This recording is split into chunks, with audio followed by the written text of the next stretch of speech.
The Joe Rogan Experience. There's got to be something done to push back against this idea that we have right now, weaponize this idea of defunding the police, that the police are evil.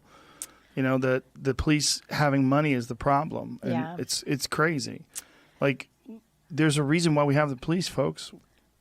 They're necessary. It's very important. And to abandon them or to treat them like anything other than members of our community and very important members of our community is so short-sighted and so crazy and done by people that I don't think understand psychology. I don't think they understand violence. I don't think they understand crime. Yeah. And it's weaponized. It's this thing that they're using now to push a political agenda, to align themselves with people, you know, so that it helps them get reelected. It helps them gain power with their constituents.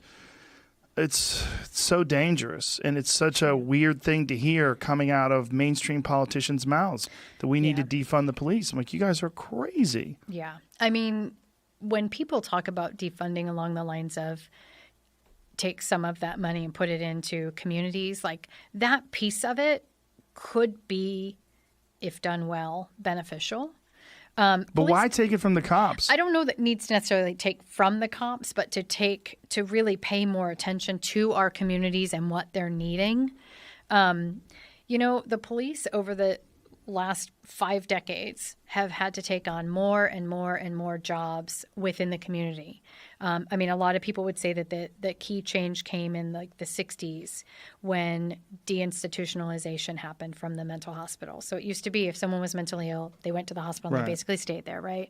60s came, deinstitutionalization, all those folks, let's put them out in the community so they can return to their homes. See, there was a lot of it during the Reagan administration. Right, let's put money into community mental health. That didn't happen the way it was supposed to. So the community mental health never got funded properly. And then all those folks who had mental illness did not get proper treatment, went off meds, all sorts of problems. Crime rises. And now who has to deal with it? Chickens have Police come home to officers, roost. right? So they became mental health clinicians, social workers, domestic violence, you know, all of that stuff. So, right, if defunding the police means putting money into social services and helping these folks in a way that makes it so that the police officers don't have to do those jobs anymore, I'm all right with that. And I think most of the cops are, because I've spent half my career on this side of police psychology stuff, training folks how to talk to people with mental illness so they don't end up shooting them.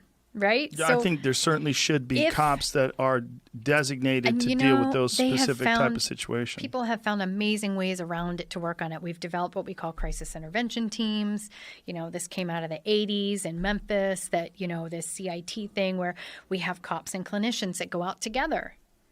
But I don't know any clinician that wants to do that by themselves. So if you defund the police and everyone says, yeah, you know, if it's a domestic violence call, send a therapist out. Jesus Christ. Well, I know because I work with cops that domestic violence calls are one of the most likely to end in violence. Yes. I'm not going there. Right. And I might go there if there's an armed person with me, and I'll try to, you know, to do, but like as a team, but you're going to send me into a potentially violent, dangerous situation where you've got two people going. Like, it's a utopian perspective on a very complicated problem. Yeah, exactly. It's a simple, well, we don't like what we have, so let's get rid of it. Yeah. And it's far too simplistic. Well, and you've got the evidence right now. I mean, this is a short-term study in New York City. Yeah.